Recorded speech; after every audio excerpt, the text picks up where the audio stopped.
Mount লেউডুপি লাকি কি হয়, ই এক্টিভ ভলকেনো, ই ডৰমেণ্ট ভলকেনো, ই এক্সটিং ভলকেনো কি হয়, আমি সেই বিষয়ে operation midnight hammer, operation rising lion, operation true promise 3 কোনে কাৰ বিৰুদ্ধে আৰম্ভ কৰিছে সেই বিষয়ে আমি অপাৰেশ্যন সিন্ধু নহয়, অপাৰেশ্যন সিন্ধু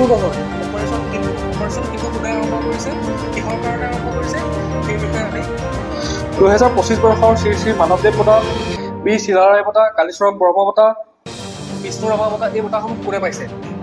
বন ক্লাইমেট চেঞ্জ কনফাৰেন্স কি হয়, COP 27, COP 28, COP 29 অৰ্থাৎ কনফাৰেন্স। নমস্কাৰ সকলোকে আৰু স্বাগতম জনাইছো। আপোনালোকে ইতিমধ্যে থাম্বনেইল দেখি পেলাই গম পাইছে এইটো কাৰেণ্ট এফেয়াৰ্ছৰ ভিডিঅ' হ'বলৈ গৈ আছে। আমি ইয়াতে সমসাময়িক যিসমূহ ঘটনা আছে সেইসমূহৰ বিষয়ে আলোচনা কৰিম। ইতিমধ্যে থাম্বনেইল দেখি আপোনালোকে গম পাইছে যে প্ৰতি মঙলবাৰে সন্ধ্যা 7 বজাত আমি কি কৰিম, গোটেই সপ্তাহটোৰ যিসমূহ ঘটনা ঘটে, যিসমূহ কাৰেণ্ট এফেয়াৰ্ছ আছে সেই গোটেই ঘটনাসমূহ কম্পাইল কৰি পেলাই আপোনালোকৰ ওচৰত আগবঢ়াম, আপোনালোকৰ ওচৰলৈ আনিম সেইখিনি, যিসমূহ আমাৰ পৰীক্ষাৰ কাৰণে গুৰুত্বপূৰ্ণ বা আমাৰ দৈনন্দিন জীৱনত যিসমূহ আমি কথা জানিব লাগে সেই গোটেইখিনি কম্পাইল কৰি পেলাই আপোনালোকৰ ওচৰলৈ এই ভিডিঅ'টো লৈ আহিম। আপোনালোকে মনত ৰাখিব, প্ৰতি মঙলবাৰে সন্ধ্যা 7 বজাত আমি এই ভিডিঅ'টো আপোনালোকৰ ওচৰত আগবঢ়াবৰ কাৰণে চেষ্টা কৰিম আৰু প্ৰতি মঙলবাৰে এই যিসমূহ ঘটনা ঘটে সেই গোটেইখিনি কম্পাইল কৰি পেলাই আপোনালোকৰ ওচৰলৈ লৈ আহিম। তো এই ভিডিঅ' চিৰিজটো আমাৰ এইটো যিটো কাৰেণ্ট এফেয়াৰ্ছৰ ভিডিঅ' চিৰিজ হ'বলৈ গৈ আছে, সেই ভিডিঅ' চিৰিজটো মই নাম দিছোঁ সাপ্তাহিক অসম, অৰ্থাৎ 7 দিনত যিসমূহ ঘটনা ঘটে সেই ঘটনাসমূহৰ ওপৰত এই ভিডিঅ'টো বা সেই সমসাময়িক ঘটনাসমূহ বা কাৰেণ্ট এফেয়াৰ্ছসমূহ যিসমূহ ঘটে সেই ঘটনাসমূহৰ ওপৰত এই ভিডিঅ'টো আমি বনাবলৈ চেষ্টা কৰিম। তো নাম দিছোঁ সাপ্তাহিক অসম। আপোনালোকে মিছ নকৰিব, আপোনালোকে যিকোনো A to Z যি ধৰণৰ পৰীক্ষা নহওক, মানে অসমত অনুষ্ঠিত হোৱা পৰীক্ষাৰ পৰা আৰম্ভ কৰি ভাৰতৰ যিকোনো চেণ্ট্ৰেল লেভেলৰ এক্সামেই হওক বা ষ্টেট লেভেলৰ এক্সামেই হওক, প্ৰতিটো ঘটনা ইয়াতে আনিম। বিশেষকৈ অসম স্পেচিফিক, অৰ্থাৎ অসমৰ যিসমূহ ঘটনা ঘটে, অসমত যিসমূহ কাৰেণ্ট এফেয়াৰ্ছ আহে, যিসমূহ পৰীক্ষাৰ কাৰণে গুৰুত্বপূৰ্ণ বা আমি জানিব লগা কথা, সেই গোটেইখিনি মই ইয়াতে আনিবলৈ কাৰণে চেষ্টা কৰিম। ইয়াতে আমি গোটেইখিনি কথা আলোচনা কৰিম। তো বেছি কথা নকওঁ, আমি কাৰেণ্ট এফেয়াৰ্ছসমূহলৈ আগবঢ়ো। আৰু লগতে এটা কথা কৈ দিওঁ, এই ভিডিঅ'টো আপোনালোকে কিয় চাব, কাৰণটো হৈছে কি, ইয়াতে মই টপিক ৱাইজ আনিছোঁ। ৰাষ্ট্ৰীয় যিসমূহ বাতৰি আছে সেইসমূহৰ কাৰণে এক্সট্ৰাকৈ এটা ৰাষ্ট্ৰীয় বাতৰি হিচাপে মই লৈ আহিছোঁ। তাৰ লগতে আন্তঃৰাষ্ট্ৰীয় যিসমূহ বাতৰি আছে আন্তঃৰাষ্ট্ৰীয় বাতৰিসমূহ আনিছোঁ। তাৰপিছতে অসমৰ যিসমূহ অসম স্পেচিফিক যিসমূহ বিষয় আছে, যিসমূহ বাতৰি আছে বা যিসমূহ কাৰেণ্ট এফেয়াৰ্ছ আছে সেইখিনি আনিছোঁ। বিজ্ঞান প্ৰযুক্তিবিদ্যা, ছায়েন্স এণ্ড টেকনলজিৰ যিসমূহ কাৰেণ্ট এফেয়াৰ্ছ আছে সেইখিনি আনিছোঁ। তাৰ লগতে স্পৰ্টছৰ হওক, এৱাৰ্ডছ হওক, সাহিত্য লিটাৰেচাৰ হওক বা এনভাইৰনমেণ্ট হওক, এই গোটেইখিনি কম্পাইল কৰি পেলাই, গোটেইখিনি সংযোগ ঘটাই, গোটেইখিনি সন্নিৱিষ্ট কৰি পেলাই এটা ভিডিঅ'ত আপোনালোকলৈ আগবঢ়াম। সেইকাৰণে ভিডিঅ'টো আপোনালোকে প্ৰতি মঙলবাৰে সন্ধ্যা 7 বজাত চাবলৈ কাৰণে নাপাহৰিব। মই মোৰ ফালৰ পৰা যিমানখিনি এফৰ্ট দিব পাৰিছোঁ, মোৰ ফালৰ পৰা যিমানখিনি শক্তি দি পেলাই এই ভিডিঅ'টো তৈয়াৰ কৰিবৰ কাৰণে, এই ভিডিঅ'টো বনাবৰ কাৰণে যিমানখিনি চেষ্টা কৰিছোঁ, সফল হ'ব বুলি আশা কৰিছোঁ, যদি আপোনালোকে সঁহাৰি আগবঢ়ায়। ঠিক আছে, তেন্তে ভিডিঅ'টোলৈ আমি আগবাঢ়ো। সাপ্তাহিক অসম, আমি পোনপ্ৰথমে ৰাষ্ট্ৰীয় বাতৰিসমূহ আলোচনা কৰিম। এই সপ্তাহটোত ঘটা যিসমূহ গুৰুত্বপূৰ্ণ নেশ্যনেল নিউজ আছে, নেশ্যনেল কাৰেণ্ট এফেয়াৰ্ছ আছে, আমি সেইসমূহ আলোচনা কৰিম। পোনপ্ৰথমতে আহিব ডিজিপিন।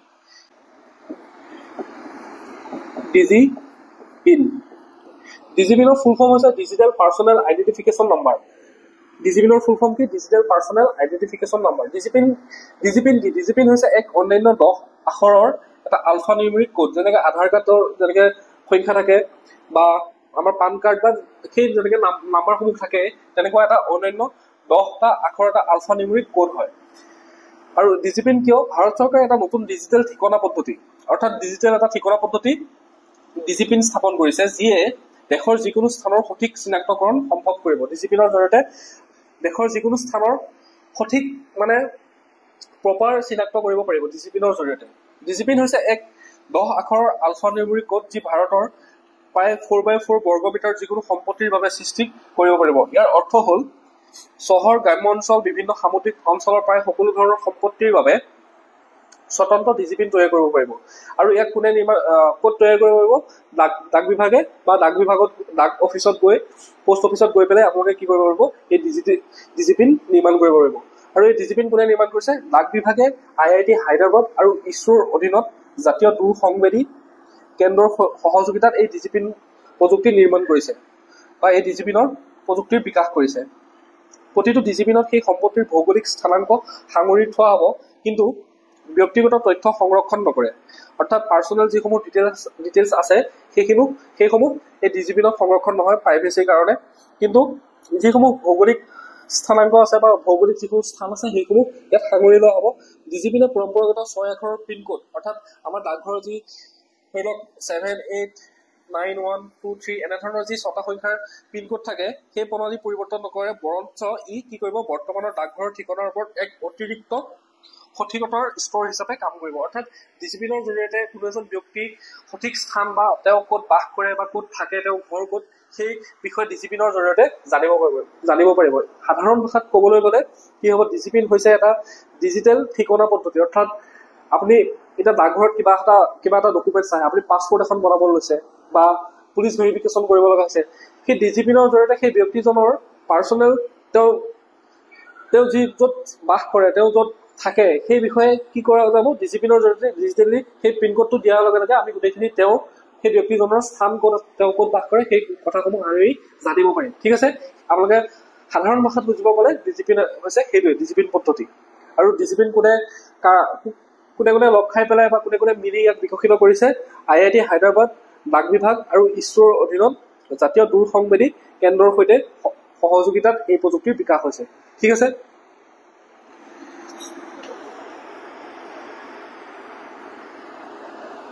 তাৰপিছতে আহিছো কপিক। কপিকৰ ফুল ফৰ্ম হৈছে collection of real time observation and photos of crops. অৰ্থাৎ এই কপিক যি এক গৱেষণা বা এক অধ্যয়ন আৰম্ভ কৰিছে এই কপিক পদ্ধতি, ইয়াৰ জৰিয়তে কি কৰিব, আৰ্টিফিচিয়েল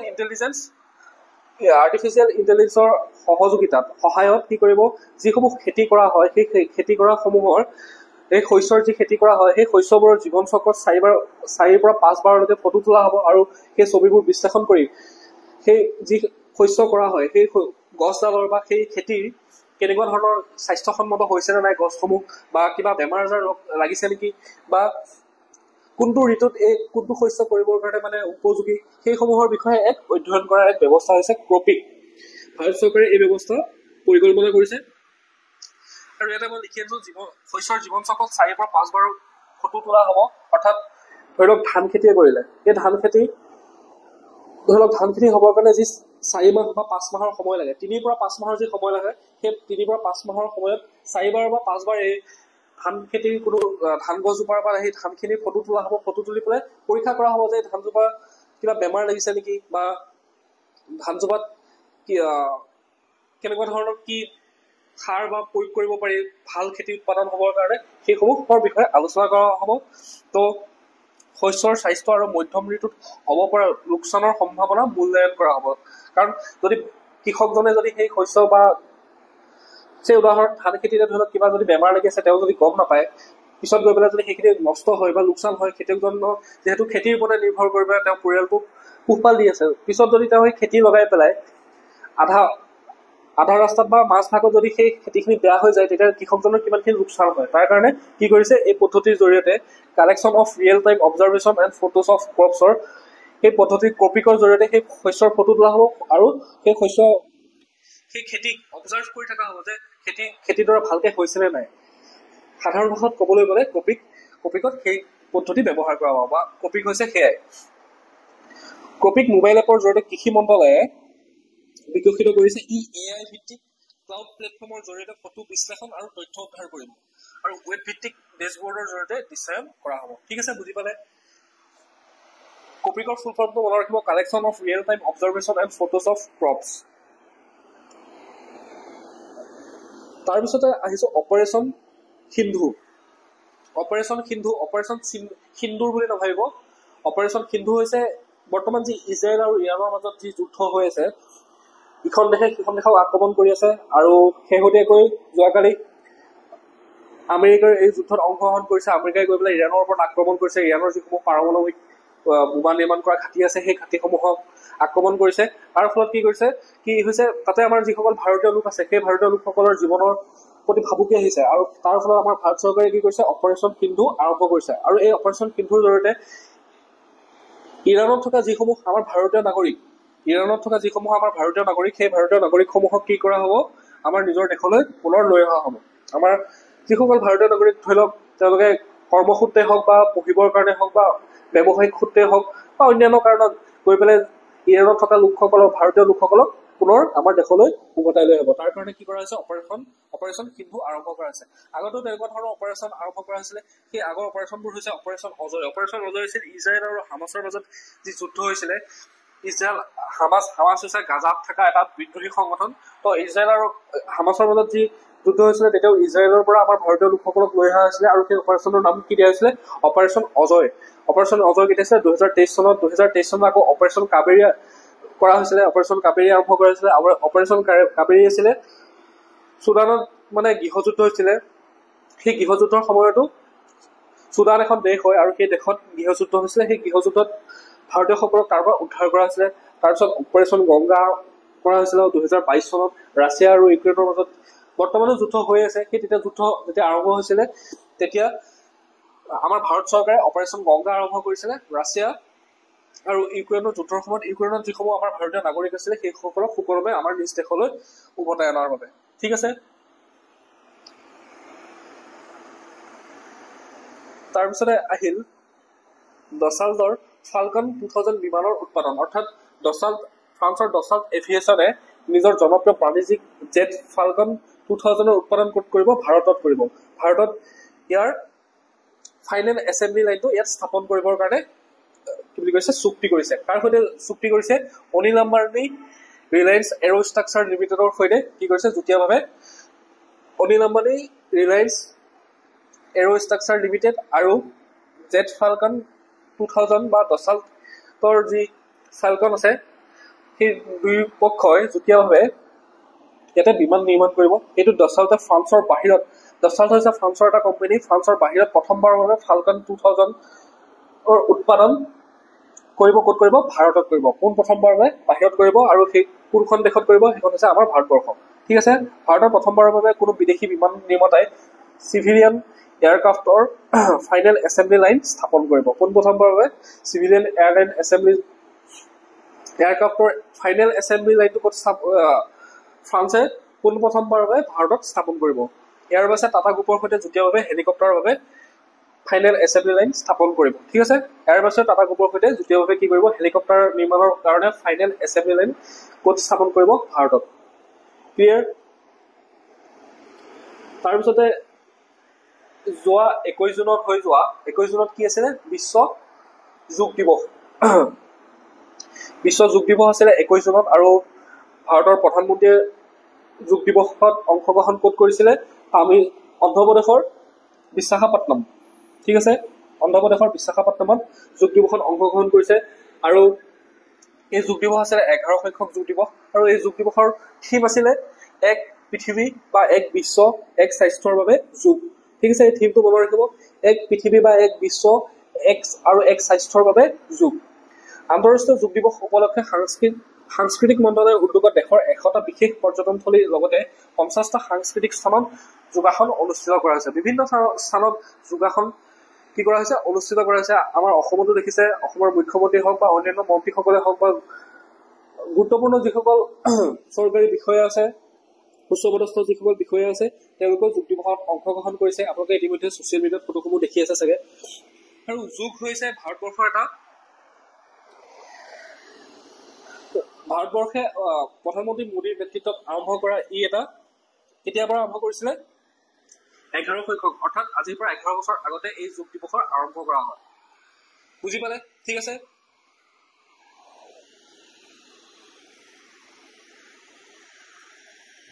তাৰপিছতে অসম আৰু উত্তৰ পূবৰ যিসমূহ গুৰুত্বপূৰ্ণ কাৰেণ্ট এফেয়াৰ্ছ আছে, যিসমূহ সমসাময়িক ঘটনা আছে, আমি এতিয়া সেইসমূহ আলোচনা কৰিম।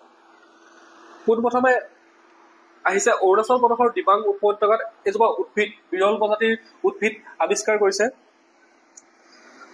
কাৰ নেতৃত্বত আৱিষ্কাৰ হৈছে, ডক্টৰ বিকাশ কুমাৰৰ নেতৃত্বত তেওঁলোকৰ এটা দলে কি কৰিছে, এজোপা বিৰল প্ৰজাতিৰ উদ্ভিদ আৱিষ্কাৰ কৰিবলৈ সক্ষম হৈছে আৰু উদ্ভিদজোপাৰ নাম হৈছে ক্ৰিমেন্থোডিয়াম কেলেইচেলভিয়ে। এটা বৈজ্ঞানিক নাম, ক্ৰিমেন্থোডিয়াম কেলেইচেলভিয়ে। এইজোপা হৈছে উদ্ভিদজোপা, বিৰল প্ৰজাতিৰ এজোপা উদ্ভিদ আৱিষ্কাৰ কৰিবলৈ সক্ষম হৈছে, পৰীক্ষাত আহিব পাৰে।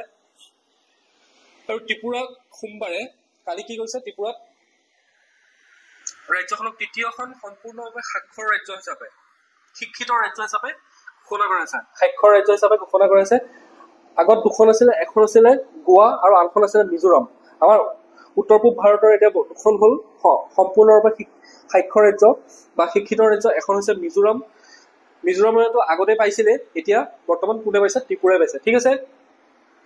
আৰু কেন্দ্ৰীয় শিক্ষা মন্ত্ৰালয়ৰ সঞ্চালিকা প্ৰীতি মীনাই এই কথা জনায় যে মিজোৰাম আৰু গোৱাৰ পিছত ত্ৰিপুৰা হৈছে ভাৰতৰ তৃতীয়খন ৰাজ্য যিয়ে সম্পূৰ্ণ সাক্ষৰ ৰাজ্য হোৱাৰ গৌৰৱ লাভ কৰিছে। আৰু সম্পূৰ্ণ সাক্ষৰ যে হয়, ইয়াৰ এই কথাটো কেনেকে নিৰ্ধাৰণ কৰিব, কোনো এখন ৰাজ্য কেনেকে সম্পূৰ্ণ শিক্ষিত হ'ব পাৰে, এই কথাটো নিৰ্ধাৰণ কৰিব হলে আমাৰ যি ইউনেস্কো আছে, ৰাষ্ট্ৰসংঘৰ শৈক্ষিক, বৈজ্ঞানিক আৰু সাংস্কৃতিক সংস্থা অৰ্থাৎ ইউনেস্কোৱে 95% সাক্ষৰতাৰ হাৰ থকা ৰাজ্যখনক সম্পূৰ্ণ সাক্ষৰ ৰাজ্য হিচাপে, শিক্ষিত ৰাজ্য হিচাপে ঘোষণা কৰিব পাৰে বুলি কৈছে। অৰ্থাৎ কি হ'ব লাগিব, 95%ৰ ওপৰত শিক্ষিত লোকৰ সংখ্যা থাকিব লাগিব, তেতিয়াহে তেনে এখন ৰাজ্যক শিক্ষিত বা সম্পূৰ্ণ সাক্ষৰ ৰাজ্য হিচাপে ঘোষণা কৰিব পাৰিব। ঠিক আছে। এই সংখ্যাটো কোনে দিছে, ইউনেস্কোৱে দিছে। তাৰপিছতে আহিলে 20 জুনত বিষ্ণু ৰাভা দিৱসৰ অনুষ্ঠানত প্ৰদান কৰা বঁটাসমূহ। অৰ্থাৎ 20 জুনত ইতিমধ্যে বিষ্ণু ৰাভা দিৱস পাৰ হৈ গৈছে। তো বিষ্ণু ৰাভা দিৱসত অসম চৰকাৰে কিছুমান বঁটা দিয়ে। সেই বঁটাসমূহৰ বিষয়ে আমি কোনে কোনে পাইছে সেই বঁটাসমূহৰ বিষয়ে জানি লওঁ। ৰাজ্যৰ কলা সংস্কৃতি সমাজ আৰু সাহিত্য জগতৰ অনবদ্য অৱদানৰ স্বীকৃতিস্বৰূপে অসম চৰকাৰৰ সাংস্কৃতিক পৰিক্ৰমা বিভাগৰ উদ্যোগত বিষ্ণু ৰাভা দিৱসৰ সৈতে সংগতি ৰাখি ৰাজ্যৰ কেইবাগৰাকীও বৰেণ্য ব্যক্তিলৈ আগবঢ়োৱা হৈছে 2025 বৰ্ষৰ বিভিন্ন বঁটা। অৰ্থাৎ সেইদিনাখনে চৰকাৰে কি কৰে, বিভিন্ন ধৰণৰ বঁটা ৰাজ্যৰ যিসমূহ বৰেণ্য ব্যক্তি আছে, ৰাজ্যখনলৈ বা দেশলৈ অৱদান আগবঢ়োৱা যিসমূহ গুৰুত্বপূৰ্ণ ব্যক্তি আছে, তেওঁলোকলৈ কি কৰে, এই বঁটাসমূহ আগবঢ়ায়। আৰু এই বঁটাসমূহ আগবঢ়োৱাৰ কথাটো সামাজিক মাধ্যমত আমাৰ মুখ্যমন্ত্ৰী ডক্টৰ হিমন্ত বিশ্ব শৰ্মাই এই কথা ঘোষণা কৰে। 2025 বৰ্ষৰ ৰাষ্ট্ৰীয় পৰ্যায়ৰ বঁটা প্ৰাপকসকল হৈছে বিশিষ্ট সংস্কৃত পণ্ডিত, গৱেষক, শিক্ষাবিদ ডক্টৰ থানেশ্বৰ শৰ্মালৈ আগবঢ়োৱা হৈছে শ্ৰী শ্ৰী মাধৱদেৱ বঁটা। শ্ৰী শ্ৰী মাধৱদেৱ বঁটা কোনে পাইছে, ডক্টৰ থানেশ্বৰ শৰ্মা। তেখেত এজন বিশিষ্ট সংস্কৃত পণ্ডিত, গৱেষক, শিক্ষাবিদ। ঠিক আছে। তাৰপিছতে অপাৰেশ্যন সিন্দুৰ, পাকিস্তানৰ বিৰুদ্ধে আমাৰ যি অপাৰেশ্যন সিন্দুৰ চলোৱা হৈছিলে, অপাৰেশ্যন সিন্দুৰ যি চলোৱা হৈছিলে, সেই অপাৰেশ্যন সিন্দুৰত মণিপুৰৰ এজন জোৱান শ্বহীদ হৈছিলে, তেখেত হৈছে দীপক সিংখাম। তেখেতলৈ বীৰ চিলাৰায় বঁটা আগবঢ়োৱা হয়। বীৰ চিলাৰায় বঁটা কোনে পায়, শ্বহীদ দীপক সিংখাম। তাৰপিছত বিশিষ্ট কবি সাহিত্যিক ধনেশ্বৰ ইংগিলৈ কালীচৰণ ব্ৰহ্ম বঁটা প্ৰদান কৰা হয়। কালীচৰণ ব্ৰহ্ম বঁটা কাক দিয়া হয়, ধনেশ্বৰ ইংগি। এজন হৈছে ধনেশ্বৰ ইংগি। তাৰপিছত 2025 বৰ্ষৰ ৰাজ্যিক পৰ্যায়ৰ বঁটা, অৰ্থাৎ এইটো হৈছে ৰাষ্ট্ৰীয় পৰ্যায়ৰ বঁটা। অৰ্থাৎ দেশৰ যিকোনো ব্যক্তিক দিব পাৰে। ক্ষমা কৰিব, মোৰ গাটো অলপমান বেয়া, চৰ্দি জ্বৰ হৈ আছে, সেইকাৰণে ভইচটো অলপমান চেঞ্জ হ'ব পাৰে, আপোনালোকে অলপমান চাই ল'ব। ভইচটো অলপমান বেয়া হৈছে, মাতটো ভাগি আছে। তো 2025 বৰ্ষৰ ৰাজ্যিক পৰ্যায়ৰ বঁটাসমূহ কোনে কোনে পাইছে, বিশিষ্ট চিত্ৰশিল্পী নৰেন্দ্ৰ নাথ দাস। এজন হৈছে নৰেন্দ্ৰ নাথ দাস, বিশিষ্ট চিত্ৰশিল্পী। তেওঁ কি বঁটা পাইছে, বিষ্ণু ৰাভা বঁটা পাইছে। বিষ্ণু ৰাভা বঁটা কোনে পাইছে, নৰেন্দ্ৰ নাথ দাস।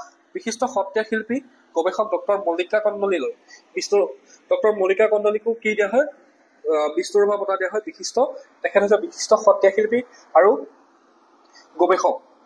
বিশিষ্ট সত্ৰীয় সাংস্কৃতিক সাধক সোণাৰাম শৰ্মা বুঢ়াভকতলৈ শোণিতকোঁৱৰ গজেন বৰুৱা বঁটা আগবঢ়োৱা হয়। শোণিতকোঁৱৰ গজেন বৰুৱা বঁটা কাক দিয়া হয়, বিশিষ্ট সত্ৰীয়া সাংস্কৃতিক সাধক শ্ৰী সোণাৰাম শৰ্মা বুঢ়াভকতক।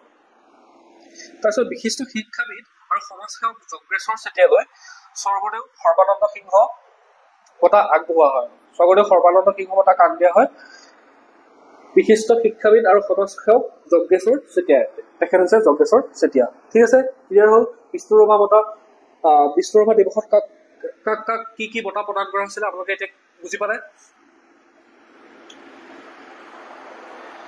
তাৰপিছতে আহিল এখন চুটি ছবি অঞ্চনী চিখেলৈ এই বছৰ শ্ৰেষ্ঠ এছিয়ান চুটি ছবি বঁটা প্ৰদান কৰা হৈছে। এই চিনেমাখন কোনে নিৰ্মাণ কৰিছে, ডক্টৰ পাৰ্থ সাৰথী মহন্ত।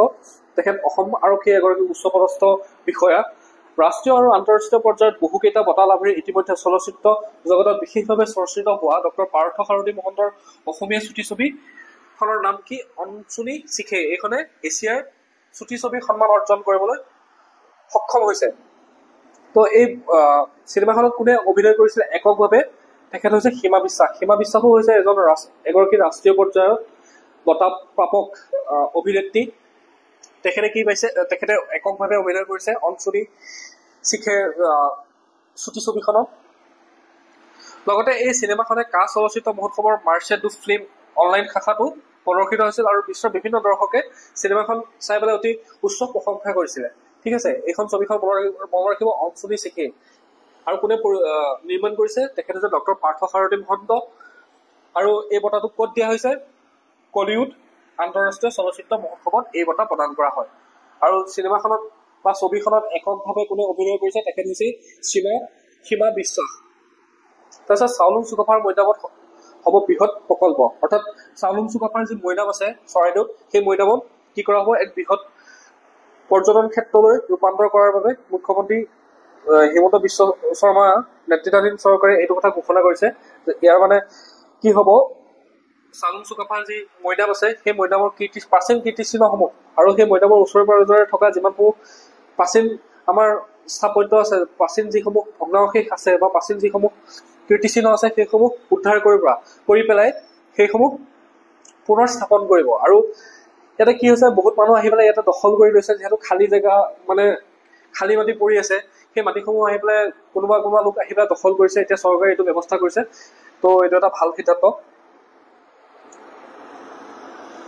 তাৰপিছতে পোনপ্ৰথমবাৰৰ বাবে কি দিয়া হ'ব, দ্ৰোণ ভাগৱতী সোঁৱৰণী বঁটা। দ্ৰোণ ভাগৱতী এগৰাকী কি হয়, সত্ৰীয়া সংস্কৃতিক সাধক, অসম সাহিত্য সভাৰ আজীৱন সভ্য, তাৰপিছতে শিল্পী সাহিত্যিক, সমাজ সেৱক, বৈষ্ণৱ পণ্ডিত, মাজুলী প্ৰাণ প্ৰয়াত দ্ৰোণ ভাগৱতী।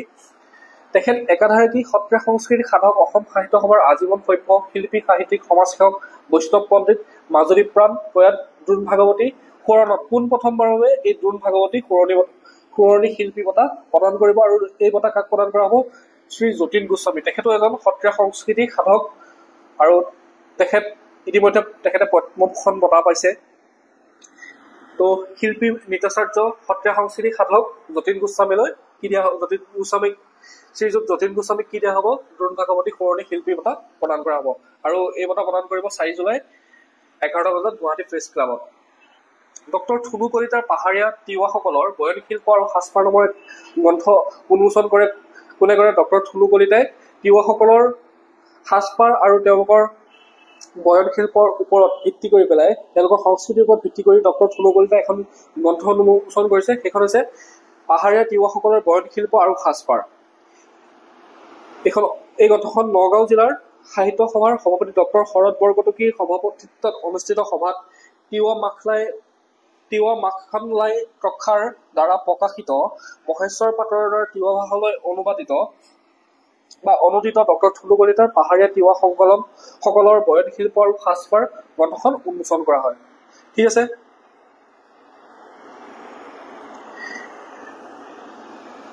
তাৰপিছতে আহিল গুগলৰ 5টা পৰ্যায়ত অনুষ্ঠিত সাক্ষাৎকাৰত শিৱসাগৰ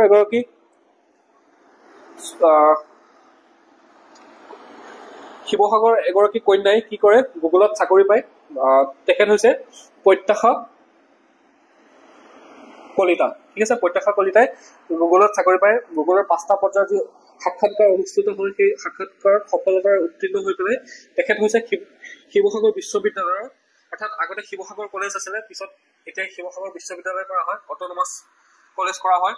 তো শিৱসাগৰ কলেজ জয়সাগৰ প্ৰাক্তন ছাত্ৰী তথা শিৱসাগৰ বিশ্ববিদ্যালয়ৰ পঞ্জীয়ক ৰুদ্ৰসাগৰ নিবাসী ডক্টৰ প্ৰফুল্ল চন্দ্ৰ কলিতা আৰু গৌৰীসাগৰ উচ্চতৰ মাধ্যমিক ইণ্ডাষ্ট্ৰিয়েল ইনষ্টিটিউট অফ বিজ্ঞান শিক্ষয়িত্ৰী বেবী কলিতা, তেখেতৰ মাতৃ আৰু পিতৃৰ নাম হৈছে ডক্টৰ প্ৰফুল্ল চন্দ্ৰ কলিতা আৰু বেবী কলিতাৰ জ্যেষ্ঠ কন্যা প্ৰত্যাশা কলিতাই সাফল্যই সমগ্ৰ অসমবাসীক উৎফুল্লিত কৰিছে। প্ৰত্যাশাই বিশ্বৰ আগশাৰীৰ কোম্পানী গুগলৰ 5টা পৰ্যায়ত অনুষ্ঠিত হোৱা সাক্ষাৎকাৰত সফলতাৰে উত্তীৰ্ণ হৈ পেলাই তেওঁ আয়াৰলেণ্ডত ছফ্টৱেৰ ইঞ্জিনিয়াৰ পদত নিযুক্তি পায়। ঠিক আছে, তাৰপিছতে আমি এতিয়া আহিছোঁ আন্তঃৰাষ্ট্ৰীয় বাতৰি, যিসমূহ ইণ্টাৰনেশ্যনেল নিউজ আছে। অপাৰেশ্যন মিডনাইট হেমাৰ, যোৱাকালি নহয় পৰহি আমেৰিকাই কি কৰে, ইৰাণৰ ওপৰত আক্ৰমণ কৰে। সেই অপাৰেশ্যনটোৰ নাম কি দিয়ে, অপাৰেশ্যন মিডনাইট হেমাৰ, অৰ্থাৎ মাজৰাতি এই আক্ৰমণ কৰে। 2025 চনৰ 21-22 জুনৰ ৰাতি আমেৰিকাই অপাৰেশ্যন মিডনাইট হেমাৰ নামৰ এক সুনিৰ্দিষ্ট সামৰিক আক্ৰমণ চলাই ইৰাণৰ 3টা প্ৰধান পাৰমাণৱিক ঘাটিত নাটানছ হওক, ফৰ্ডো হওক আৰু ইছফাহান, এইকেইটা হৈছে ইৰাণে এতিয়ালৈকে পাৰমাণৱিক অস্ত্ৰ তেওঁলোকে নিৰ্মাণ কৰিব পৰা নাই। তেওঁলোকে গোপনে এই পাৰমাণৱিক অস্ত্ৰ নিৰ্মাণ কৰি আছে। আৰু সেইকাৰণে কি কৰিছে, যিহেতু পাৰমাণৱিক অস্ত্ৰৰ অধিকাৰ হোৱাৰ লগে লগে এখন দেশ বহুতখিনি শক্তিশালী হৈ যায়, কাৰণ সেইখন দেশত সহজে আক্ৰমণ কৰিব নোৱাৰে, কাৰণ পাৰমাণৱিক অস্ত্ৰ থকাৰ লগে লগে পাৰমাণৱিক অস্ত্ৰৰ আক্ৰমণ এটা বহুত ভয়ানক আক্ৰমণলৈ ৰূপান্তৰিত হ'ব পাৰে। কাৰণ ইতিমধ্যে আপোনাক শুনিছে, যিহেতু হিৰোশ্বিমা নাগাচাকিৰ কথা শুনিছে, তো ইৰাণে মিডল ইষ্টত অৰ্থাৎ মধ্যপ্ৰাচ্যত নিজৰ আধিপত্য ৰাখিবৰ বাবে, যিহেতু ইজৰাইলে বিচাৰে যে ইজৰাইলে মধ্যপ্ৰাচ্যত বা মিডল ইষ্টত নিজৰ আধিপত্য ৰাখক বা বিচাৰে যে তাতে তেওঁলোকে নিজকে শক্তিশালী হিচাপে স্থাপন কৰিব পাৰে আমেৰিকাৰ সহযোগত। সেইকাৰণে ইৰাণে কি কৰিছে, গোপনে ফৰ্ডো হওক, নাটানছ হওক, ইছফাহানত তেওঁলোকে গোপন পাৰমাণৱিক কাৰ্যসূচী চলাই আছে। আৰু সেই গোপন পাৰমাণৱিক কাৰ্যসূচী চলাবৰ কাৰণে ইজৰাইলে বাৰে প্ৰতি বাধা দি আছে, বা ইজৰাইলে সেই কথা মানি লোৱা নাই। আন্তঃৰাষ্ট্ৰীয় যি মাধ্যম আছে তাতো তেওঁলোকে এই কথাৰ বিৰোধিতা কৰিছে। আৰু আমেৰিকাই প্ৰথমতে ইজৰাইলক পৰোক্ষভাৱে সহায় কৰি আছিলে, এতিয়া প্ৰত্যক্ষভাৱে আহি পেলাই আমেৰিকাই ইৰাণৰ ওপৰত আক্ৰমণ কৰে। আৰু ইৰাণৰ ফুলটো নাটানছ আৰু ইছফাহান এইকেইটা হৈছে পাৰমাণৱিক যি আমাৰ পাৰমাণৱিক বোমা বনাবৰ কাৰণে যি ইউৰেনিয়াম লাগে, নেচাৰেলি ইউৰেনিয়াম 238 পোৱা যায়, বা 235 নিৰ্মাণ কৰিলেহে কি কৰিব পাৰে, পাৰমাণৱিক অস্ত্ৰ নিৰ্মাণ কৰিব পাৰে। সেইকাৰণে তাত গোপনে তেওঁলোকে পাৰমাণৱিক অস্ত্ৰ নিৰ্মাণৰ কাৰণে গৱেষণা কৰি আছে। আৰু তাতে আহি পেলাই আমেৰিকাই আক্ৰমণ কৰে। আৰু এই অভিযানত ষ্টিলথ বোমাৰু বিমান, এইখন হৈছে B-2 বিমান, এইখন অকল আমেৰিকাৰে আছে, এতিয়ালৈকে আৰু অন্য দেশে নিৰ্মাণ কৰিব পৰা নাই। টমাহক মিছাইলৰ নাম হৈছে টমাহক মিছাইল, আৰু 3000 পাউণ্ডৰ GBU-57/B MOP massive ordnance penetrator bunker বিধ্বংসী বোমা ব্যৱহাৰ কৰা হয়। অৰ্থাৎ এই যিসমূহ পাৰমাণৱিক গৱেষণা কেন্দ্ৰ যিসমূহ আছে, সেই গৱেষণা কেন্দ্ৰসমূহ যিহেতু পাহাৰৰ তলত আছে, অৰ্থাৎ পাহাৰৰ তলত সুৰংগ বনাই পেলাই এই ঘাটিসমূহ আছে, সেইকাৰণে এই বাংকাৰ বিধ্বংসী বোমা ব্যৱহাৰ কৰা হৈছে।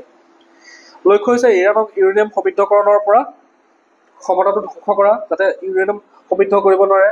যদি ইৰাণে এটা পাৰমাণৱিক বোমা নিৰ্মাণৰ কাৰণে যিমানখিনি ইউৰেনিয়ামৰ প্ৰয়োজন, সেইখিনি যদি সমৃদ্ধ কৰি লয়গে, তেতিয়াহ'লে তেওঁলোকে পাৰমাণৱিক বোমা তৈয়াৰ কৰিব পাৰিব। সেইকাৰণে সেই ক্ষমতা ধ্বংস কৰাৰ উদ্দেশ্যে ইৰাণক পাৰমাণৱিক অস্ত্ৰ বিকাশৰ পৰা বাধা দিয়াৰ বাবে, আৰু আমেৰিকাই বিচাৰিছে নিজৰ উচ্চ হাই-টেক তেওঁলোকৰ প্ৰযুক্তিসমূহ মানে বিশ্বৰ আগত দেখাবৰ কাৰণে।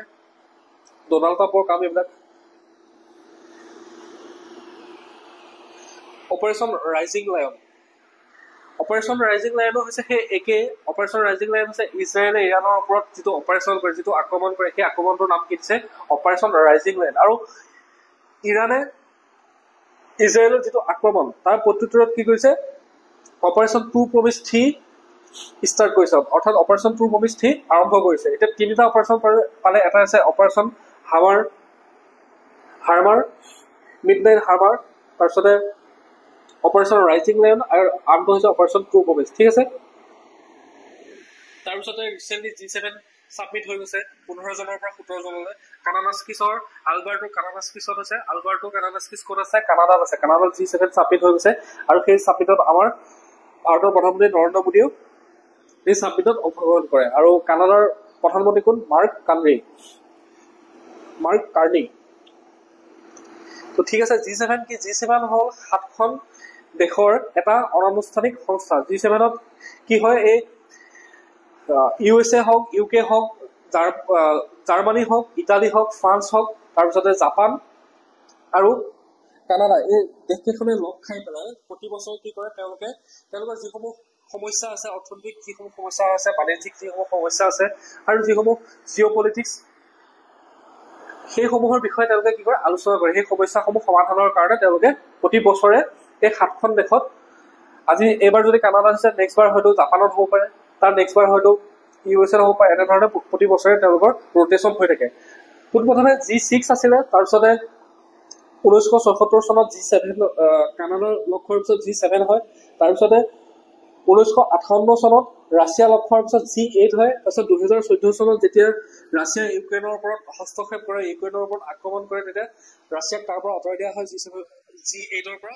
ৰাছিয়া আঁতৰি যোৱাৰ লগে লগে আকৌ এইটো G7 হৈ পৰে। আৰু G7ত ইউৰোপিয়ান ইউনিয়নৰ যিসমূহ সদস্য দেশ আছে, অৰ্থাৎ পশ্চিমীয়া ইউৰোপীয় যিসমূহ কাণ্ট্ৰি আছে, সেই দেশসমূহেও এই মিটিঙত অংশগ্ৰহণ কৰে। ঠিক আছে, এইবাৰ G7ত আমন্ত্ৰিত দেশসমূহ হৈছে ভাৰত, অষ্ট্ৰেলিয়া, দক্ষিণ কোৰিয়া, ব্ৰাজিল, এইসমূহ দেশ এই মিটিঙত অংশগ্ৰহণ কৰিছে। ঠিক আছে, ক্লিয়াৰ হ'ল। G7ত এই 7খন দেশটো আছে, লগতে ইউৰোপিয়ান ইউনিয়নৰ যিসমূহ দেশ আছে, ইউৰোপৰ যিসমূহ কাণ্ট্ৰি আছে, সেই দেশসমূহেও ইয়াত অংশগ্ৰহণ কৰে। আৰু G7ৰ কোনো স্থায়ী কাৰ্যালয় নাই, সেইটো কথা মনত ৰাখিব। মাউণ্ট লেউটুবি লাকি এইটো আছে ইণ্ডোনেছিয়াত থকা এটা ভলকেনো, আগ্নেয়গিৰি। ঠিক আছে, মাউণ্ট লেউটুবি লাকি কি হৈছে, দক্ষিণ মধ্য ইণ্ডোনেছিয়াত অৱস্থিত মাউণ্ট লেউটুবি লাকি মঙলবাৰে 17 জুন তাৰিখে বিস্ফোৰণ ঘটে। ই ইণ্ডোনেছিয়াৰ ইষ্ট নুছা টেংগাৰা প্ৰদেশত অৱস্থিত। ভলকেনো ৱৰ্ল্ডৰ মতে লেউটুবি হৈছে এটা ষ্টেটো ভলকেনো। ষ্টেটো ভলকেনো কেইবা প্ৰকাৰৰ থাকে। এটা হৈছে এক্টিভ ভলকেনো, যিটো ধৰি লওক সঘনাই বিস্ফোৰণ ঘটি থাকে। তাৰপিছতে আছে ডৰমেণ্ট ভলকেনো, সেইটো সম্ভাৱনা থাকে যে কেতিয়াবা হয়তো ই ফুটি উঠিব পাৰে বা ই বিস্ফোৰণ হ'ব পাৰে। সেইটো কি কোৱা হয়, ডৰমেণ্ট।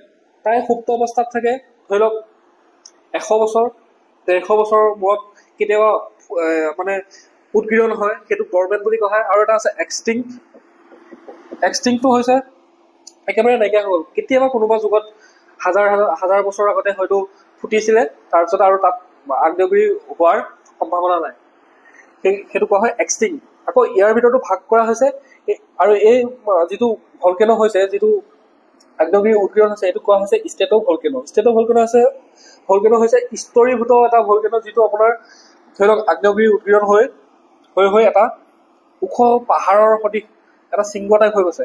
আগ্নেয়গিৰি উদগীৰণ হয়, আকৌ থামে, আকৌ উদগীৰণ হয়। সেই লাভাসমূহ, যিসমূহ লাভা বৈ সেইসমূহ এটা কি হৈছে, এটা ওখ শৃংগলৈ ৰূপান্তৰিত হৈছে। ষ্টেটো ভলকেনো হৈছে লাভা, ছাই আৰু অন্যান্য উপাদানৰ স্তৰে গঠিত এক ডাঙৰ আগ্নেয়গিৰি।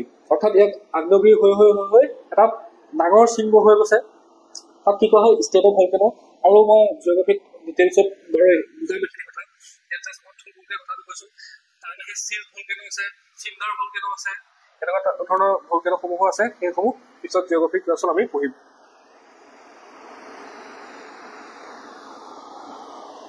তাৰপিছত এয়াৰ ইণ্ডিয়াৰ যিটো আহমেদাবাদৰ গুজৰাটত যিটো ৰিচেণ্টলি ঘটনা হৈ গ'ল, যিটো দুৰ্ঘটনা হৈ গ'ল, 247 নে কিমানজন মানুহ যে মৃত্যু হৈছিলে। আৰু এই যে যিটো দুৰ্ঘটনা হ'ল, তাৰ আগতেই কিছুমান চুক্তি হৈছিলে। চিকাগো কনভেনশ্যন 1944 চনত এখন চুক্তি হৈছিলে, আন্তৰ্জাতিক নাগৰিক বিমান চলাচল চুক্তি। চিকাগো কনভেনশ্যনৰ লক্ষ্য হ'ল বিমান দুৰ্ঘটনাৰ তদন্ত আৰু নিৰাপদ আকাশী যাতায়াত নিশ্চিত কৰা। এটা কথা হ'ল কি, আকাশী যিটো যাতায়াত, অৰ্থাৎ উৰাজাহাজত যিটো যাতায়াত কৰা হয়, ট্ৰেভেল কৰা হয়, সেইটো আটাইতকৈ সুৰক্ষিত যাতায়াতো হয়, আৰু কেতিয়াবা এইটো আটাইতকৈ অসুৰক্ষিত যাতায়াতো হয়। তো মানে কনফিউজিং হয়। আটাইতকৈ সুৰক্ষিত যাতায়াত ট্ৰেভেল চিষ্টেম বুলি ক'লে মানে সেইটো হৈছে মানে যিসমূহ উৰাজাহাজত যাতায়াত কৰা হয় বিমানৰ জৰিয়তে। ঠিক আছে, আৰু এইটো কেতিয়াবা বহুত অসুৰক্ষিত হৈ যায়, মানে যদি বাই চান্স এক্সিডেণ্ট হৈ গ'ল, তাত বচাৰ চান্স নাথাকে। তো ইণ্টাৰনেশ্যনেল চিভিল এভিয়েশ্যন অৰ্গেনাইজেশ্যনে এই চুক্তি পৰিচালনা কৰে। NX 13ত এই যিটো কনভেনশ্যন হৈছে, তাৰ NX 13ত বিমান দুৰ্ঘটনাৰ তদন্তৰ আন্তৰ্জাতিক নীতি উল্লেখ আছে। ইয়াৰ মূল উদ্দেশ্য হৈছে দোষাৰোপ নকৰি, অৰ্থাৎ বিমান দুৰ্ঘটনাটো কি হ'ল তাক দোষাৰোপ নকৰি পেলাই কি কৰা হয়, ঘটনাটোৰ মূল কি কাৰণে হৈছে সেই কথাটো মানে বিশ্লেষণ কৰা হয়, সেই কথাটো নিৰ্ণয় কৰা হয় কি কাৰণে হৈছে, কাৰণটো কি, আৰু ভৱিষ্যতে যাতে এনেকুৱা দুৰ্ঘটনা নহয় তাৰ ৰোধ কৰাটোৱে হৈছে এই কনভেনশ্যনৰ মূল উদ্দেশ্য। তদন্তৰ দায়িত্ব কাক দিয়া হয়, ঘটনাৰ ৰাষ্ট্ৰ, অৰ্থাৎ দুৰ্ঘটনাটো য'ত সংঘটিত হয় ৰেজিষ্ট্ৰি ৰাষ্ট্ৰ, অৰ্থাৎ বিমানখন কোনখন ৰাষ্ট্ৰত ৰেজিষ্ট্ৰেশ্যন কৰা আছিলে, অপাৰেটৰ ৰাষ্ট্ৰ যিয়ে বিমান চলায় আৰু ডিজাইন আৰু উৎপাদনকাৰী ৰাষ্ট্ৰ তদন্তত অংশগ্ৰহণ কৰিব পাৰে। অৰ্থাৎ এই গোটেইকেইটা দেশে বা গোটেইকেইখন কাউন্টে যোনখন ৰাষ্ট্ৰত বা যোনখন দেশত ঘটনাটো ঘটে বা যোনখন দেশৰ ৰেজিষ্ট্ৰেশ্যন হয় বিমানখন, সেই গোটেইসমূহে ইয়াত অংশগ্ৰহণ কৰি পেলাই এই ভৱিষ্যতে যাতে এনেকুৱা ধৰণৰ দুৰ্ঘটনা নঘটে তাৰ বিষয়ে তেওঁলোকে কি কৰে, তদন্ত কৰে। আৰু এটা কনভেনশ্যন আছে, সেইটো হৈছে মন্ট্ৰিয়েল। এইকেইটা মনত ৰাখিব, এইবিলাক ইম্পৰ্টেণ্ট হয়, এক্সামত আহি যায়। APSCটো সুধিবই। আজিকালি ADR বহুত টান হৈ গ'ল, কুৱেশ্যনৰ বহুত টান আহে, তো ADR-টো সুধিব পাৰে। মন্ট্ৰিয়েল কনভেনশ্যন, এইটো হৈছে 1999 চনত হৈছিলে। ইয়াত এয়াৰ ইণ্ডিয়া বিমান দুৰ্ঘটনাৰ পিছত শুনিছে আপোনালোকে প্ৰতিজন ব্যক্তিক 1 কোটিকৈ টকা দিব টাটা গ্ৰুপে 1 কোটিকৈ টকা দিব, কিন্তু 1.5 কোটিকে টকা দিবৰ কাৰণে ইয়াতে কোৱা হৈছিলে, মানে ক্ষতিপূৰণ 1.5 কোটি টকা দিব লাগিব মন্ট্ৰিয়েল কনভেনশ্যনৰ নিয়ম অনুসৰি। ঠিক আছে, মন্ট্ৰিয়েল কনভেনশ্যনৰ সম্পূৰ্ণ নাম হ'ল convention for the unification of certain rules for international carriage by air. ই আন্তৰ্জাতিক নাগৰিক বিমান সংস্থাৰ দ্বাৰা ইণ্টাৰনেশ্যনেল চিভিল এভিয়েশ্যন অৰ্গেনাইজেশ্যনৰ দ্বাৰা প্ৰণয়ন কৰা হৈছিলে। ঠিক আছে, তাৰপিছতে আমি এতিয়া এনভাইৰনমেণ্টৰ ওপৰত কি কি কাৰেণ্ট এফেয়াৰ্ছ আছে আমি সেইখিনি জানিম। ৰিচেণ্টলি এডাল কিং কোব্ৰা মৃত্যু হৈছিলে, তো কিং কোব্ৰাৰ বিষয়ে মই অলপমান লৈ আহিছিলো। কিং কোব্ৰা কি হয়? কিং কোব্ৰা হৈছে ভাৰতত পোৱা পৃথিৱীৰ ভিতৰত আটাইতকৈ এডাল বিষাক্ত সাপ। কৰ্ণাটকৰ মাংগালোৰ চিৰিয়াখানাৰ পৰা ভূপালৰ বনবিহাৰ এখন নেশ্যনেল পাৰ্ক হয়। ভূপালৰ বনবিহাৰ চিৰিয়াখানালৈ অহা এটা কিং কোব্ৰাই 18 জনৰ মৃত্যুবৰণ কৰে। ইয়াক এটা বাঘৰ সলনি বিনিময় কৰা হৈছিল, অৰ্থাৎ বাঘ এটাৰ সলনি মাংগালোৰক এটা বাঘ দিয়া হৈছিলে, বাঘটোৰ সলনি কিং কোব্ৰাটো অনা হৈছিলে, কিন্তু 18 জন ইয়াৰ মৃত্যু হয়। কিং কোব্ৰা কি হয়? কিং কোব্ৰাৰ বৈজ্ঞানিক নাম হৈছে অফিঅ'ফেগাছ হান্না। অফিঅ'ফেগাছ হান্না হৈছে বিশ্বৰ দীঘলতম বিষৰ সাপ। কিং কোব্ৰাডাল বহুত দীঘল সাপ, 14-15 ফুট দীঘল হয় এডাল সাপ, আৰু ই আটাইতকৈ বিষাক্ত সাপ। ই কেনেকুৱা ধৰণৰ অঞ্চলত পায়? আৰ্দ্ৰ অন্ধকাৰ অৰণ্য, অৰ্থাৎ অটব্য অৰণ্যত যিবিলাক থাকে, বাঁহৰ জংঘল, পশ্চিম ঘাট, ৱেষ্টাৰ্ণ ঘাট, উত্তৰ পূব নৰ্থ ইষ্ট ইণ্ডিয়া আৰু সুন্দৰবনত এই কিং কোব্ৰা পোৱা যায়। IUCNৰ মতে কিং কোব্ৰা অসুৰক্ষিত, অৰ্থাৎ ভালনাৰেবল শ্ৰেণীত অন্তৰ্ভুক্ত কৰা হৈছে। নতুন গৱেষণাই প্ৰমাণ কৰিছে যে কিং কোব্ৰাৰ 4টা ভিন্ন জিনীয় শাখা আছে। এটা হৈছে ৱেষ্টাৰ্ণ ঘাট, ইণ্ডো-চীনীয় অঞ্চল, ইণ্ডো-মালয় অঞ্চল আৰু ফিলিপাইনছৰ লুজন। এনেকুৱা ধৰণৰ 4টা তেওঁলোকৰ জিনীয় প্ৰকাৰ আছে। ঠিক আছে, তাৰপিছতে বন জলবায়ু পৰিৱৰ্তন সন্দৰ্ভত বন ক্লাইমেট কনফাৰেন্স মানে হ'বলৈ গৈ আছে। কেতিয়াৰ পৰা হৈ আছে? 16 জুনৰ পৰা 26 জুনলৈকে। জাৰ্মানী বনত বাৰ্ষিক UN জলবায়ু সন্মিলন অনুষ্ঠিত হৈছে। এইটো united nation framework convention on climate চেঞ্জে পতা মানে এখন গুৰুত্বপূৰ্ণ আলোচনা। ইয়াতে কি হয়? জলবায়ু পৰিৱৰ্তনৰ কাৰণে আমাৰ এতিয়া কেনেকুৱা ধৰণৰ সমস্যা হৈছে, সেই সমস্যাসমূহৰ বিষয়ে ইয়াত আলোচনা কৰা হয়, আৰু তাৰ সমস্যা সমাধানৰ কাৰণে তেওঁলোকে নিয়ম প্ৰস্তুত কৰে। আপোনালোকে হয়তো সুধিছে COP26, COP27, COP28 এনেধৰণে যিসমূহ কনফাৰেন্স অফ পাৰ্টিজ, এই সন্মিলনসমূহ যিসমূহ পতা হয়। এতিয়া আপোনালোকৰ এইবাৰ হ'ব COP29 হ'ব, ক'ত হ'ব? বেলেমত হ'ব। বেলেম আছে আপোনাৰ ব্ৰাজিলৰ বেলেমত হ'ব, আৰু তাৰ কাৰণে কি কৰা হৈছে? বন কনফাৰেন্স, ক্লাইমেট চেঞ্জ কনফাৰেন্স পতা হৈছে। তাতে সেইসমূহ কথা আলোচনা কৰা হ'ব। সেই কথাসমূহ যিসমূহ আমাৰ বৰ্তমান সময়ত বিশ্বত যিসমূহ জলবায়ু পৰিৱৰ্তনৰ কাৰণে, ক্লাইমেট চেঞ্জৰ কাৰণে যিসমূহ সমস্যা হৈছে, সেইসমূহৰ বিষয়ে ইয়াত আলোচনা কৰা হ'ব, আৰু সেই কেনেধৰণে সমাধান কৰিব পাৰি। এতিয়া ধৰি লওক যিসমূহ অলপমান অনুন্নত ৰাষ্ট্ৰ আছে তেওঁলোকক সহায় কৰা হ'ব, যাতে তেওঁলোকে যিসমূহ উন্নত যিহেতু প্ৰযুক্তি ব্যৱহাৰ কৰিব পৰা নাই, তেওঁলোকৰ কাৰখানাসমূহত উন্নত যিহেতু প্ৰযুক্তি ব্যৱহাৰ কৰিব পৰা নাই, ফলত কি হৈছে? প্ৰদূষণৰ মাত্ৰা বৃদ্ধি পাইছে। তাৰ কাৰণে কি কৰিব? এই UNFCCCৰ অধীনত এই বন কনফাৰেন্সত সেইসমূহ বিষয়ে আলোচনা কৰা হ'ব, সেইসমূহক সাহায্য দিয়া হ'ব, যাতে তেওঁলোকে উন্নত টেকনলজি ব্যৱহাৰ কৰে, ফলত বেছিকৈ প্ৰদূষণ নহয়, প্ৰদূষণ নিয়ন্ত্ৰণ কৰিব পাৰে। এনেধৰণৰ সেই গোটেই সমস্যাসমূহৰ বিষয়ে সমাধান কৰা হ'ব। ঠিক আছে, বন কনফাৰেন্স মনত ৰাখিব, ইম্পৰ্টেণ্ট হয়। তাৰপিছত এটা ওৰ ফিছ এটা পোৱা গৈছে, এইটো পোৱা গৈছিলে আপোনাৰ তামিলনাডুৰ কোষ্টত পোৱা গৈছিলে। মাছমৰীয়াসকলে এইটো ওৰ ফিছ এটা পাইছিলে। ওৰ ফিছটোক কি কোৱা হয় জাপানী ভাষাত ডুমছডে বুলি কোৱা হয়। ডুমছডে মানে হৈছে মহাকাল। ডুমছডেটো যদি আমি অসমীয়াৰ অৰ্থটো চাবলৈ যাওঁ তেতিয়া মহাকাল বুলি কোৱা হয়। মহাকাল মানে এনেকুৱা জাপানীসকলৰ লোকবিশ্বাসত এক ডুমছডে ফিছ বুলি জনাজাত। অৰ্থাৎ মানে ইয়াক কি বুলি কয়, এইটো শুভ বুলি ভবা নাযায়। ঠিক আছে, ওৰ ফিছ ক'ত পোৱা গৈছে? তামিলনাডুৰ উপকূলত ধৰা পৰিছে। ঠিক আছে, পৃথিৱীৰ আটাইতকৈ দীঘল অস্থিযুক্ত মাছ আটাইতকৈ দীঘল হাড় থকা মাছটো হৈছে কি হৈছে ওৰ ফিছ। প্ৰায় 36 ফুট 11 মিটাৰ দীঘল হ'ব পাৰে। আৰু এই মাছটো গভীৰ সাগৰত থাকে, অৰ্থাৎ ডিপ চিত থাকে। ওপৰত নাথাকে, মানে গভীৰ সাগৰত থাকে। ই সাধাৰণতে বহুত তলত সাগৰৰ বহুত গভীৰতাত থাকে। কেতিয়াবা সেই ওপৰত আহে, সাগৰৰ পানীৰ ওপৰলৈ আহে, আৰু তেতিয়াহে মানে মানুহে দেখা পায় বা এনেধৰণে জালত পৰি কেতিয়াবা, কিন্তু ই গভীৰ পানী বাস কৰে। ঠিক আছে, ডুমছডে ফিছৰ খ্যাতি জাপানী লোককথাৰ পৰা আহিছে, য'ত ওৰ ফিছক ৰিগু নো টচুকাই, এইটো এটা জাপানীজ শব্দ, ৰিগু নো টচুকাই বুলি কোৱা হয়। অৰ্থাৎ সমুদ্ৰ দেৱতাৰ পাহাৰৰ পৰা অহা দূত, সমুদ্ৰ দেৱতাৰ পাহাৰৰ পৰা অহা দূত বুলি কোৱা হয়। ঠিক আছে, তাৰপিছত green India mission GIM, green India mission 2.0 start কৰা হৈছে। গ্ৰীণ ইণ্ডিয়া মিছন 2.0ৰ উদ্দেশ্য কি? কেন্দ্ৰীয় চৰকাৰে 17 জুনত গ্ৰীণ ইণ্ডিয়া মিছন GIMৰ এক সংশোধিত ৰুটমেপ প্ৰকাশ কৰিছে, যাক national mission for green India বুলি কোৱা হয়।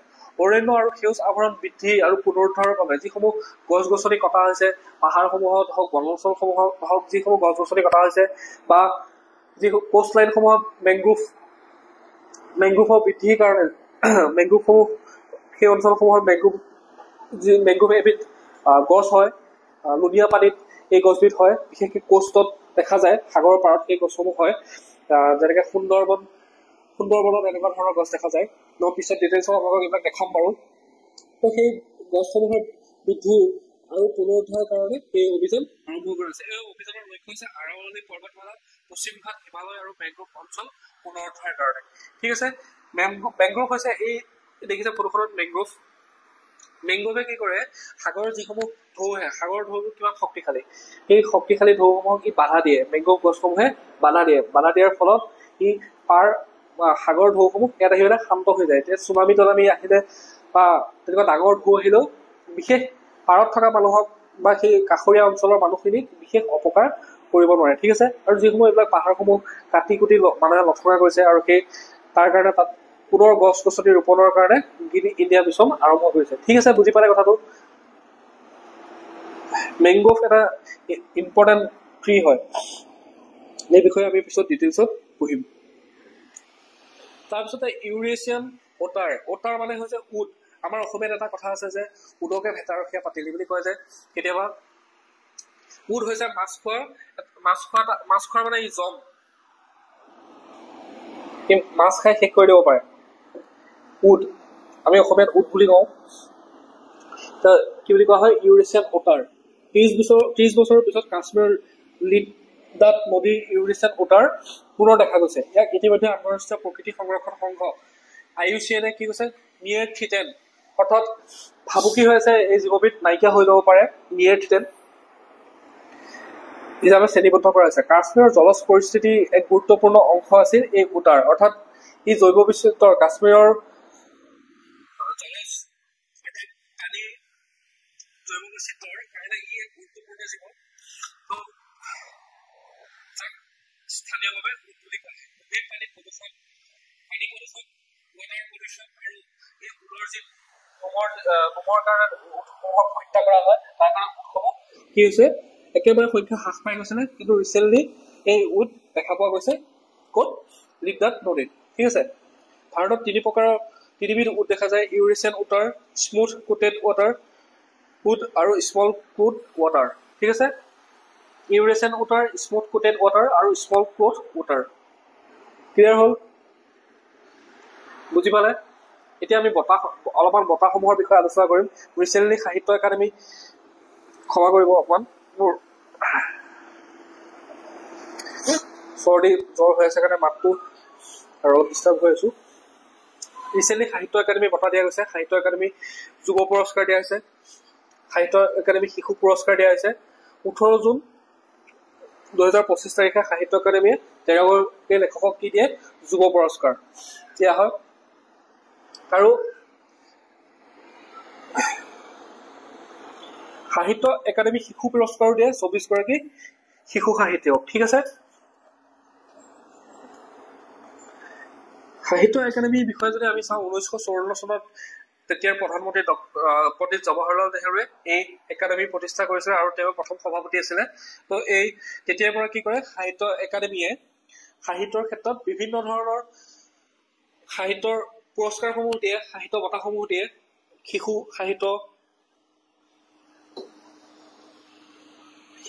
হওক, তাৰপিছতে যুৱ পুৰস্কাৰ হওক, আৰু সাহিত্য একাডেমীৰ যিসমূহ বঁটা আছে সেই বঁটাসমূহ প্ৰদান কৰি আহিছে। 2005 চনত বড়ো আৰু চান্থালী ভাষাক অন্তৰ্ভুক্ত কৰা হৈছিল। আৰু এটা কথা মনত ৰাখিব, এই বঁটাসমূহ 24টা ভাষাত দিয়া হয়। 24টা ভাষাত এই বঁটা প্ৰদান কৰা হয়। 2005 চনত বড়ো আৰু চান্থালী ভাষাক ইয়াত সংযোগ কৰা হয়। আৰু ইংৰাজী ভাষাত কেতিয়াৰ পৰা দিয়া হয়? 1960 চনৰ পৰা ইংৰাজী ভাষাতো এই বঁটা প্ৰদান কৰা হৈছে। ঠিক আছে? R.K. নাৰায়ণৰ দ্য গাইড বুকখনে আছিল ফাৰ্ষ্ট নভেল, যিখন ইংৰাজী সাহিত্যত প্ৰথমবাৰৰ বাবে সাহিত্য একাডেমীৰ বঁটা পাইছিলে। আমি আৰু এটা কথা,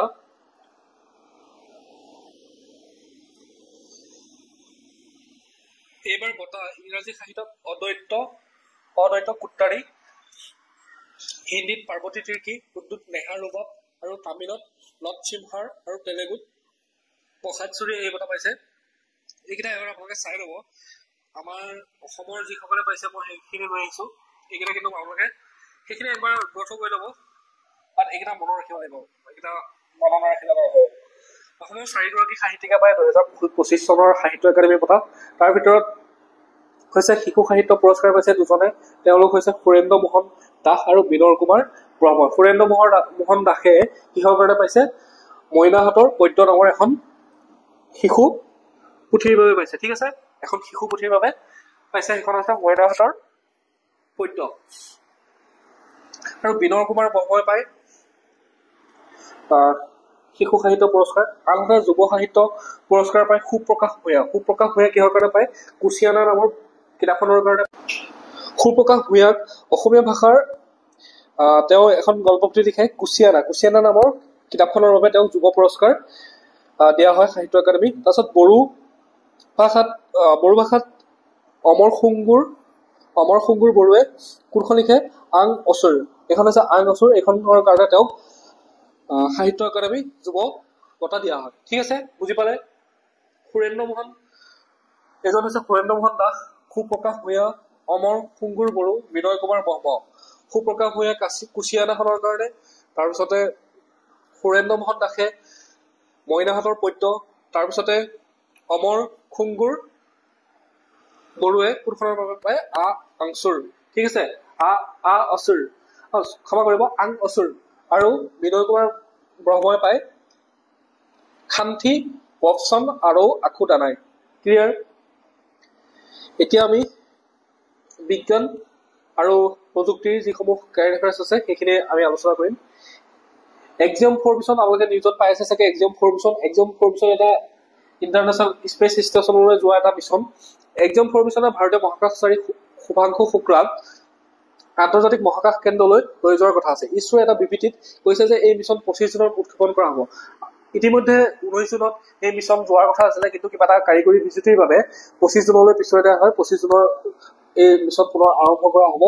শুভাংশুৱে এক্সিয়ম 4 মিছনৰ জৰিয়তে ইতিহাস সৃষ্টি কৰিব, কিয়নো তেওঁ হ'ব দ্বিতীয় ভাৰতীয় যে মহাকাশলৈ যাত্ৰা কৰে। আন 3জন মহাকাশচাৰী হ'ল ইউৰোপীয় মহাকাশ সংস্থাৰ পোলেণ্ডৰ স্লাভোছ উষ্ণাচকি ৱিছনিয়েছিক, নাছাৰ পূৰ্বৱৰ্তী মহাকাশচাৰী পেগি হুইটছন আৰু হাংগেৰীৰ টিবৰ কাপু। উল্লেখযোগ্য যে এই মিছনৰ জৰিয়তে হাংগেৰী আৰু পোলেণ্ডৰ প্ৰথম মহাকাশচাৰী ISS-ত পদাৰ্পণ কৰিব। ISS কি হয় আপোনালোকে জানি লওক। ISS হৈছে ইণ্টাৰনেশ্যনেল স্পেচ, ফুল ফৰ্ম হৈছে ইণ্টাৰনেশ্যনেল স্পেচ ষ্টেচন। অৰ্থাৎ এইখন পৃথিৱীৰ পৰা 400 কিলোমিটাৰ ওপৰত এটা স্পেচ ষ্টেচন আছে। অৰ্থাৎ সেই স্পেচ ষ্টেচনৰ ছেটেলাইটত এটা ছেটেলাইট আছে, যিটো ছেটেলাইটত মানুহ হেবিটেবল, মানে ইয়াতে মানুহ থাকিব পাৰে। এটা ডাঙৰ ছেটেলাইট ষ্টেচন এটা আছে, তাতে মানুহ সেই মহাকাশচাৰীসকল, সেই বিজ্ঞানীসকল গৈ তাতে থাকিব পাৰে আৰু তেওঁলোকে তাত থাকি পেলাই ইউনিভাৰ্চৰ অধ্যয়ন কৰিব পাৰে। এই বিশ্ব ব্ৰহ্মাণ্ডখনৰ বিভিন্ন কথাবোৰ, ৰহস্যসমূহ তাতে গৈ তেওঁলোকে অধ্যয়ন কৰিব পাৰে। তেওঁলোকে তাৰ পৰা নিৰীক্ষণ কৰিব পাৰে কেনেধৰণে কি ঘটনা হয়, কি ঘটনা সংঘটিত হৈছে। সেই বিশ্ব ব্ৰহ্মাণ্ডৰ যিসমূহ ঘটনা ইউনিভাৰ্চৰ, সেই ঘটনাসমূহ তেওঁলোকে তাতে অধ্যয়ন কৰিব পাৰে আৰু বিভিন্ন বেলেগ কাৰণ আছে, সেইসমূহ তেওঁলোকে তাতে গৱেষণা কৰিব পাৰে। ঠিক আছে, ই পৃথিৱীৰ পৰা প্ৰায় 400 কিলোমিটাৰ ওপৰত থকা এটা ষ্টেচন। পেগী হুডছনে বাণিজ্যিক মিছনটোৰ নেতৃত্ব দিব। পেগী হুডছনে বাণিজ্যিক মিছনটোৰ নেতৃত্ব দিব। আমাৰ এজন হৈছে শুভাংশু শুক্লা, তেওঁ হ'ব পাইলট। শুভাংশু শুক্লা পাইলট হিচাপে কাম কৰিব। স্পেচ এক্সত ড্ৰেগন মহাকাশযানৰ দ্বাৰা ISS-লৈ ইণ্টাৰনেশ্যনেল স্পেচ ষ্টেচনলৈ লৈ যাত্ৰা কৰিব আৰু এইদৰে কক্ষপথৰ পৰীক্ষাগাৰত প্ৰায় 14 দিন কটাব। অৰ্থাৎ ইণ্টাৰনেশ্যনেল স্পেচ ষ্টেচনত তেওঁলোকে 14 দিন থাকিব। ঠিক আছে, আৰু কোনখন মহাকাশযানৰ দি যাব? স্পেচ এক্স হৈছে ইলন মাস্কৰ এটা তেওঁ ব্যক্তিগত মহাকাশ সংস্থা বুলি ক'ব লাগিব। তেওঁ এটা ব্যক্তিগত সংস্থা আৰু তেওঁ ড্ৰেগন মহাকাশযানৰ জৰিয়তে এই মিছনটো লৈ যাব। ঠিক আছে, এই 4জন ব্যক্তিক তালৈ লৈ যাব। তাৰপিছত আহিব ব্লেক বক্স। ব্লেক বক্স একদিন নিউজত আহি আছে, সেইকাৰণে মই এইটো ইয়াতে ইনক্লুড কৰিছো। ব্লেক বক্স হৈছে ভাৰতত ৰিচেণ্টলি যিটো ভয়াৱহ এটা জাহাজ দুৰ্ঘটনা হ'ল, উৰাজাহাজ দুৰ্ঘটনা হ'ল, তাৰ কাৰণে ব্লেক বক্স নিউজত আহি আছে। ব্লেক বক্স হৈছে কি? জাহাজত যিসমূহ দুৰ্ঘটনা হয়, যিহেতু জাহাজ এখন ধৰি লওক ওপৰত, এতিয়া আপুনি তলত গাড়ী এখন বা বাইকখন এক্সিডেণ্ট হ'লে কি কাৰণে এক্সিডেণ্ট হ'ল, কি কথা, কি বতৰাখিনি আপুনি চাবৰ কাৰণে আপুনি সুবিধা পায়। কিন্তু ওপৰত যেতিয়া জাহাজ এখন দুৰ্ঘটনা হ'ব, তেতিয়া আপুনিতো গম নাপাব কি কাৰণে হ'ল, কি বিজুতিৰ কাৰণে হ'ল। তাৰ কাৰণে তাতে এটা ৰেকৰ্ডাৰ থাকে। সেই ৰেকৰ্ডাৰটোকে কোৱা হয় ব্লেক বক্স। সেই ৰেকৰ্ডাৰটো, সেই ৰেকৰ্ডাৰটোত থকা কেমেৰাটোৱে সেই গোটেইসমূহ দৃশ্য ৰেকৰ্ড কৰি থাকে আৰু ৰেকৰ্ড কৰি পেলাই ৰাখে যে কি কাৰণে এই বিজুতিটো হ'ল। সেই গোটেই কথাখিনি এই ব্লেক বক্সত থাকে। আৰু ব্লেক বক্সটো অৰেঞ্জ কালাৰ কৰি দিয়া আছে, কাৰণ ধৰি লওক এনেকুৱা নহওক, মই জাষ্ট কথাটো বুজাবৰ কাৰণে কৈছো, প্লেন এখন জলদি চাৰ খাই হৈ শেষ হৈ গ'ল, কিন্তু যেতিয়া এই বস্তুটো নজ্বলে, মানে এই বস্তুটো, আৰু কালাৰটো এনেকুৱা কালাৰ কৰিছে যাতে আপুনি যেতিয়া দুৰ্ঘটনাগ্ৰস্ত বিমানখনত যেতিয়া আপুনি বিচাৰিব, ইয়াক পাবলৈ সহজ হৈ যাব। সেইকাৰণে অৰেঞ্জ কালাৰ কৰি দিছে। তো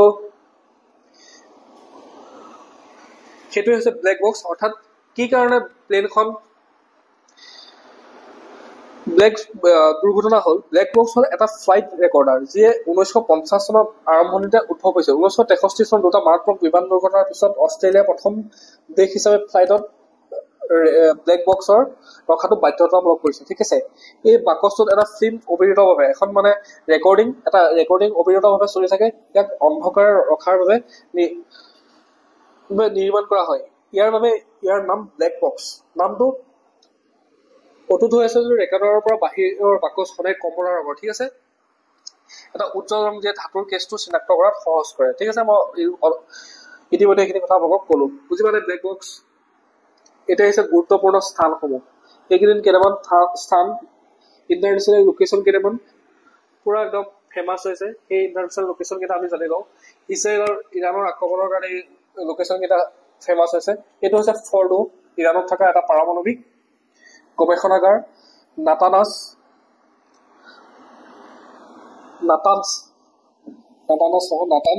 ইস্ফাহান, এই তিনিটা হৈছে ইৰাণৰ পৰমাণু। তেওঁলোকে যি গোপনে পৰমাণু কাৰ্যসূচী কৰি আছে, পৰমাণু নিৰ্মাণৰ কাৰণে যি গৱেষণা কৰি আছে, এইকেইটা হৈছে তেওঁলোকৰ পৰমাণু গৱেষণা কেন্দ্ৰ। এটা হৈছে ফৰ্ডো, নাটানছ আৰু আন এটা হৈছে ইস্ফাহান। ঠিক আছে, নাটানছ, ইস্ফাহান, এইকেইটা আপোনালোকে একবাৰ মেপত গৈ চাই ল'ব। ঠিক আছে, ইয়াতে কলে একো বুজি নাপাব, জাষ্ট মেপত গৈ চাই ল'ব। এইকেইটা চিম্পুলকে সাধাৰণ ভাষাত ক'ব গ'লে এইকেইটা হৈছে ইৰাণৰ পৰমাণু বোমা নিৰ্মাণ কৰিবৰ কাৰণে নিৰ্মাণ কৰা পৰমাণু গোপন পৰমাণু কেন্দ্ৰ, গৱেষণা কেন্দ্ৰ। ঠিক আছে, এবাৰ আহিলো সাতমিহলি লিংগ বৈষম্য সূচক, এটা ইণ্ডেক্স ৰিচেণ্টলি আহিছিলে, লিংগ বৈষম্য সূচক। বিশ্ব অৰ্থনৈতিক ফৰাম, ৱৰ্ল্ড ইকনমিক ফৰামে 19 সংখ্যক গোলকীয় লিংগ বৈষম্য প্ৰতিবেদন 2025 প্ৰকাশ কৰিছে, য'ত 148খন দেশৰ গোলকীয় লিংগ বৈষম্য চোৱা হয়। ভাৰতে 148খন দেশৰ ভিতৰত 131 নম্বৰ স্থান লাভ কৰিছে। মানে আগতে 129 আছিলে, এবাৰ 131 লৈ আহে, দুটা মানে স্থান তললৈহে আহে। ঠিক আছে, ইয়াৰ 4টা মূল দিশ হ'ল অৰ্থনৈতিক অংশগ্ৰহণ আৰু সুযোগ, শিক্ষাগত অৰ্জন, স্বাস্থ্য আৰু জীয়াই থকাৰ ৰাজনৈতিক ক্ষমতায়ন। আইচলেণ্ড, তাৰপিছতে ফিনলেণ্ড, এই দেশসমূহে সদায় শীৰ্ষস্থানত থাকে। ডেনমাৰ্ক, এই দেশসমূহে সদায়, তাতে মানুহৰ জীৱনশৈলী মানে বহুত উন্নত, তেওঁলোকে বহুত হাই লেভেল, উচ্চ তেওঁলোকে জীৱন জীয়াই আছে। সেইকাৰণে সেই দেশসমূহত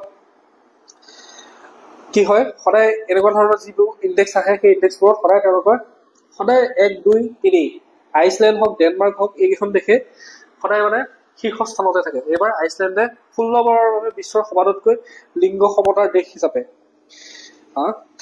থাকে। ঠিক আছে, ক্লিয়াৰ হ'ল।